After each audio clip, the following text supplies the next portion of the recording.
ऐसे जब 20 साल पहले मैं खड़ा हुआ था ऐसे किसी ऑफिस में जाके, तो मुझसे पूछा गया था कि क्या है। किसी डायरेक्टर के असिस्टेंट ने पूछा था क्या है। मैंने कहा एक्टर हैं। बोले दिखने से तो लगते नहीं हो एक्टर हो। तो क्या होता था कि इंडस्ट्री में हमेशा ये चलन था कि एक्टर हीरो जो होता है वो 6 फुट का होता है और गोरा होता है और लंबा चौड़ा बल्ले छल्ले होते हैं। मतलब हम तो बस ऐसे ही चले गए थे, ऐसा ऐसा ऐसा समझता था वो। और शिप्रा, मैं ये आपको यकीन दिलाना चाहता हूँ इस चीज़ का कि मेरे खुद के रिश्तेदारों ने भी, जब मैंने उनसे इच्छा जाहिर की कि मैं एक्टर बनना चाहता हूँ, तो उन्होंने भी मुझे डीमोरलाइज किया कि पहले शक्ल तो देख ले अपनी। क्योंकि 5 फुट का छोटा पतला दुबला सा आदमी, काला कलूटा, मुझे खुद को पता नहीं था कि इंडस्ट्री में मेरा क्या हाल होगा। बट एक जिद थी, एक जिद थी। और हजारों लाखों, मतलब सालों साल से इंडस्ट्री में सिर्फ यही चलन था कि एक्टर तो, हीरो तो जो है ऐसा होता है। लेकिन इन सब ऑड सिचुएशंस के बावजूद भी गए। लेकिन एक चीज़ मेरे दिमाग में थी कि जो सब कर रहे हैं वो नहीं करना है, तो अलग क्या करूं, अलग क्या होना चाहिए। उसके लिए ट्रेनिंग की ज़रूरत थी, जो मैंने नेशनल स्कूल ऑफ ड्रामा में आके ट्रेनिंग ली। 3 साल मैंने एक्टिंग की पढ़ाई की वहाँ पे, और अपनी एक क्राफ्ट के बारे में समझा कि एक्चुअली इस पर्सनैलिटी में अगर मैं लोगों को इम्प्रेस करना चाहता हूँ, उसके लिए एजुकेशन की बहुत ज़रूरत है। या जो भी आप काम कर रहे हो उसमें क्राफ्ट, उसका एक्सपर्ट होना बहुत ज़रूरी होता है। ऐसे ही हवा में नहीं कि जैसे पहले होता था, अरे यार तो बहुत खूबसूरत दिखता है, फिल्मों में जाके काम करना शुरू कर दे। ऐसा नहीं, किसी चीज़ को बारीकी से जानना, उसके लिए ट्रेनिंग की, एक्सपर्ट्स की, एक्सपीरियंस की ज़रूरत होती है। तो मैंने ट्रेनिंग ली नेशनल स्कूल ऑफ ड्रामा से, और 2000 में मैं पहुंच गया मुंबई। मुंबई पहुंचने के बाद जब हम किसी ऑफिस में जाते थे, आई थिंक उससे पहले चलन नहीं था बिल्कुल भी। हम लोग गए, जैसे मैंने बताया कि ऑफिस में खड़े हो के, भाई हम एक्टर हैं, काम दोगे क्या। तो बोले पहले हुलिया तो देख अपना तू।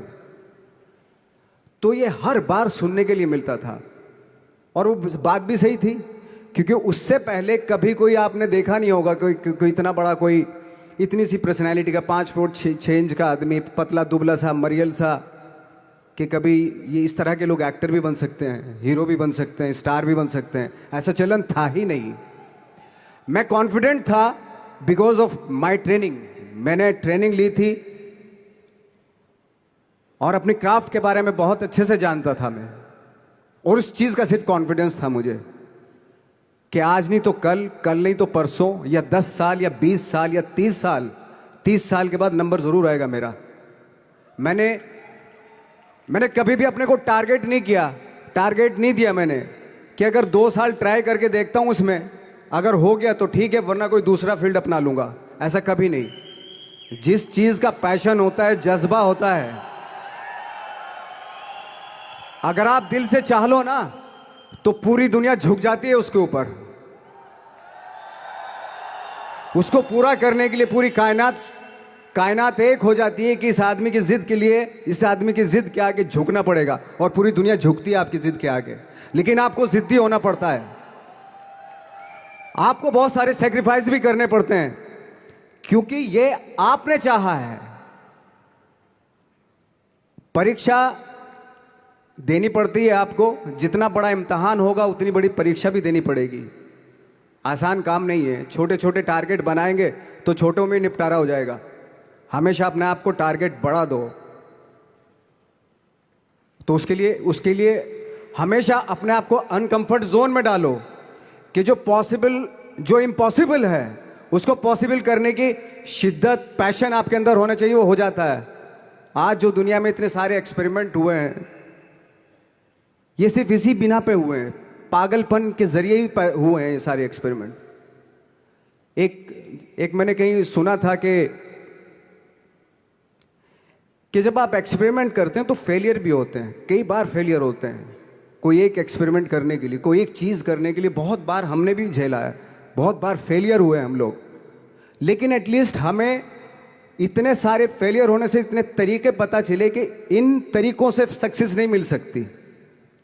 फॉर एग्जाम्पल, एडिसन ने जब बल्ब का आविष्कार किया तो 100 बार एक्सपेरिमेंट किए अपनी ज़िंदगी में।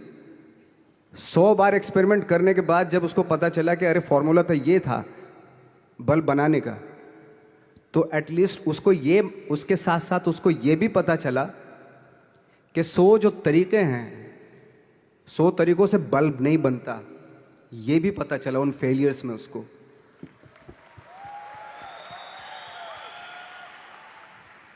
जब हम लोग मुंबई आए तो हमें मालूम था हमारे पास पर्सनैलिटी नहीं है, हमारे पास बैक नहीं है, या हमारे फादर दादा परदादा तो फिल्म इंडस्ट्री में है नहीं, हम ही हैं, तो हमें क्या करना चाहिए। इसलिए लोगों के बीच में घुसे रहते थे, आम लोगों के बीच में घुसे रहते थे, उनका एक्सपीरियंस सुनते थे, उनको ऑब्जर्व करते थे। तो आई थिंक मेरे पास 15 साल तक, 10-12 साल तक कोई काम नहीं था। जैसे आपने बताया कि बहुत ही 10-10 सेकंड के रोल करके घर में आके बैठ जाता, पूरे साल खाली बैठे रहते थे हम लोग। लेकिन एक चीज थी कि लोगों के बीच में रहते थे। लोगों के बीच में रहने से ये एहसास हुआ हमें कि तरह तरह के लोग हैं, लेकिन हमारी इंडस्ट्री में सिर्फ एक ही तरह की एक्टिंग होती है। हजारों करोड़ों लोग हैं इस दुनिया में, लेकिन एक्टिंग सिर्फ एक ही तरीके से होती है हमारे यहाँ। तो मुझे लगा यार, ये मैं तो ट्रेन भी हूँ, मुझसे अपनी आर्ट भी आती है, और हजारों लोगों को मैं ऑब्जर्व भी कर रहा हूँ, तो ये तो सबसे अच्छा सूत्र है। इससे तो मैं बहुत कुछ कर जाऊंगा। तो जब ये सूत्र पता चला मुझे कि अब मैं ये जो हजारों लोगों को मैंने ऑब्जर्व किया है, अब जब भी मुझे कोई रोल मिलेगा उन्हीं में से वो एक इंसान होगा। उसी में वो ठाकरे, बाला साहब ठाकरे होंगे, उसी में मंटो होगा, उसी में गणेश गायतोंडे होगा, उसी में फैजल खान होगा, उसी में माजूमदार साहब होंगे। तो इस तरह के, ये कब हुआ? जब हमने लोगों को ऑब्जर्व करना शुरू किया, लोगों के बीच में रहे। मैं 15 साल के बाद जो मेरी लाइफ थी, जिसमें खाने तक को नहीं मिलता था, अब फॉर्चुनेट अपने आप को समझने लगा था कि थैंक गॉड कि मुझे ऐसे ऐसे लोगों के बीच में मुझे रहने का मौका मिला। तो कभी भी, आई थिंक मुझे लगता है कि कभी भी जब आप स्ट्रगल कर रहे होते हैं ना, वो एक मौका होता है आपके पास, वो एक चांस होता है आपके पास कि कैसे उसमें आप अपना ऑब्जर्वेशन, एक्सपीरियंस, जब आपको काम मिलेगा वो उसमें लगाएंगे आप। तो मेरी लाइफ बहुत ही, आज जब मैं सोचता हूं कि यार ये तो बहुत ही अच्छा हुआ, तो जो 15, 10, 12 साल मैंने बिना काम के गुजारे, जो लोगों के बीच में रहा था मैं, आज वो काम आ रहा है मेरे। जहां जरा सा कोई कैरेक्टर मिलता है तो आदमी इसलिए कनेक्ट करता है उनसे कि उनको लगता है कि यार ये तो मेरे पड़ोस का ही, आसपास का ही ये बंदा है। मैंने देखे हैं इस तरह के लोग। आई थिंक यही हमारी सबसे बड़ी जीत है एज एन एक्टर।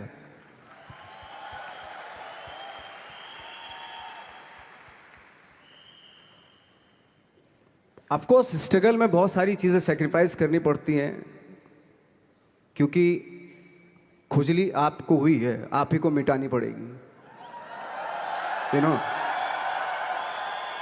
आप जो आप हैं वो आपने बनना चाहा था, और अगर डिसअपॉइंटमेंट आ रहे हैं तो आप तो कंप्लेन भी नहीं कर सकते, क्योंकि आप ही ने चाहा था ये बनना।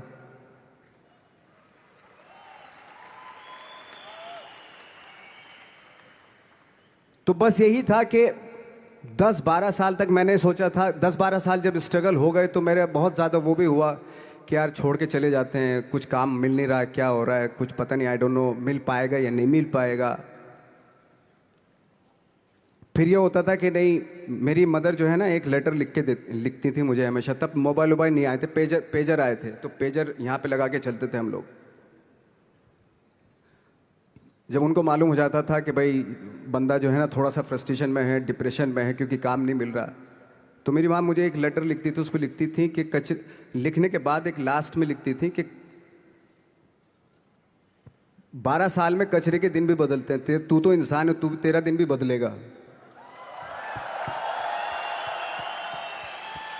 तो उन सब चीज़ों को देख के कोई एक शेर, कोई एक कोटेशन, कोई इस तरह की जो मोटिवेट करती हैं जो लाइंस आपको, उनका रहना, उन पे बिलीव करना बहुत ज़रूरी होता है, क्योंकि वही चीज़ आपको मोटिवेट करती हैं आगे बढ़ाने के लिए। और जब ख़राब वक्त होता है आपको, वो लाइंस, वो पोएम्स, वो सारी चीज़ें आपको संबल देती हैं, मजबूती देती हैं, ताकत देती हैं। और मैं जिस गांव से आया था, डिस्ट्रिक्ट मुजफ्फरनगर के एक छोटा सा गांव था बुढ़ाना। जब हमने शुरुआत की थी वहाँ पे, जब मैं था वहाँ पे लाइट भी नहीं थी। 1 घंटे के लिए रात में कभी आ गई, या 1 महीने के बाद हल्का सा मुंह दिखा के चली गई। इस तरह की लाइट इस तरह होती थी। वही लैंप में पढ़ना स्टार्ट किया, लैंप। तो छोटे से गांव से आने के बावजूद फिर दिल्ली मतलब छोटा सा, उससे बड़ा शहर भी हमें ऐसा लगता था पता नहीं क्या है, मतलब डर लगता था। मैं जब मुंबई में आया था तो मैं 15 दिन तो घर से बाहर ही नहीं निकला था, क्योंकि इतनी स्पीड देख रहा था मैं कि इतनी स्पीड में तो हम चल ही नहीं पाएंगे, इस शहर के साथ शायद हम कनेक्ट नहीं कर पाएंगे बिल्कुल भी। तो इस तरह के डर थे। लेकिन ऐसी जगह पे आ गए थे कि अब जाना भी मुश्किल था। तो मतलब वापस नहीं जा सकते थे। वापस इसलिए नहीं जा सकते थे कि बहुत सारे डर थे। वापस अगर चले गए तो थिएटर के जो मेरे दोस्त थे वो बोलते, क्यों भाई वापस आ गए तुम भी, जैसे बहुत सारे लोग वापस आ रहे थे तुम भी वापस आ गए, चलो लग जाओ ठीक है। गांव में इसलिए नहीं जाता था अपने कि जो पहले ही बोलते थे वो लोग कि शक्ल तो देख ले, फिर हार के उनके सामने चला गया तो क्या बोलेंगे वो तो वही बोलेंगे कि हमने तो पहले मना किया था कि मत जाओ, क्या सूरज शक्ल थोड़ा ही थी तुम्हारी स्टार बनने की, एक्टर बनने की। तो ये बहुत सारे डर थे जिसकी वजह से मैं अपने ना तो गांव जाता था, ना जहाँ से ट्रेनिंग ली थी दिल्ली से, ना वहाँ जाता था। मैंने जो भी है मरना जीना मुंबई में ही होगा। रही बात सक्सेस की, सक्सेस अगर 30 साल बाद भी मिलेगी उसके लिए भी मतलब तैयार रहना चाहिए। सक्सेस की कोई डेट नहीं होती, कोई तारीख नहीं होती, कोई टारगेट नहीं होता कि इतने ही दिनों में मिल जाएगी। इंसान का काम होता है, आई थिंक मुझे लगता है कि मेरे हिसाब से मुझे लगता है कि लाइफ ना हमेशा अपने आप को लाइफ में पुश करते रहो, और पैशन के साथ जिस भी आप काम में हो, जो भी आप काम कर रहे हैं उसमें पैशन के साथ लगे रहना बहुत ज़रूरी होता है। क्योंकि पैशन से क्या होता है, जिस भी आप फील्ड में होते हैं उसकी डिटेलिंग्स मिलनी शुरू होती है। जैसे जब आप समंदर में देखते हैं, समंदर की जब गोता मारते हैं, नीचे जाते हैं तो आपको एक धीरे धीरे बहुत कुछ दिखाई देना शुरू। ऐसी आपका भी फील्ड है, कोई भी हर फील्ड ऐसा ही होता है, उसमें असीम संभावनाएं होती हैं, इतनी पॉसिबिलिटीज होती हैं कि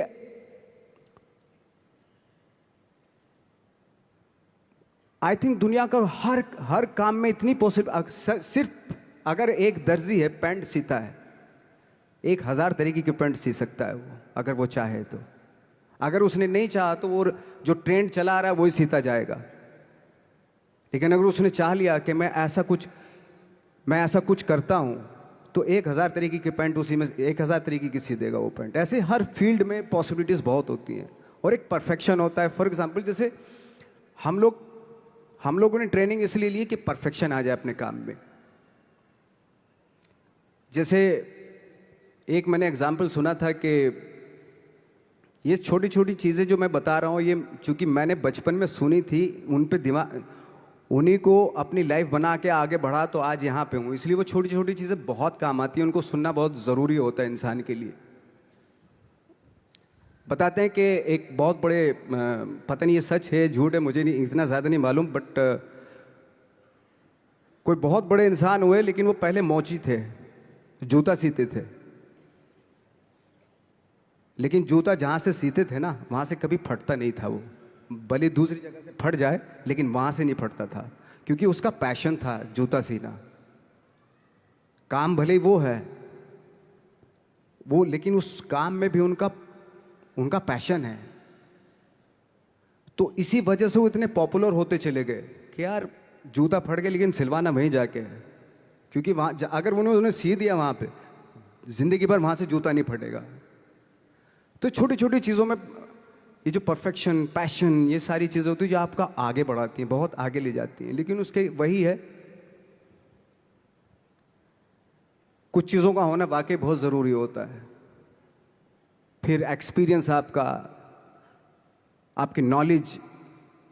जैसे मेरा मानना है कि मैं कभी, मैं आई एम सॉरी टू से, बट मेरा खुद का मानना है कि मैं लक पे बिलीव नहीं करता हूँ। मेरे सामने आज तक मेरे सामने लकीली कोई चीज़ नहीं हुई कि मैं लकीली यहाँ तक पहुँच गया। आज जो आप प्रोमो देख रहे थे, जो क्लिपिंग्स देख रहे थे मेरी, मैं लकीली नहीं पहुँचा हूँ यहाँ पे। मैंने उसके लिए मेहनत की है, मैंने उसके लिए नॉलेज इकट्ठी की है, मैंने उसके लिए ट्रेनिंग ली है।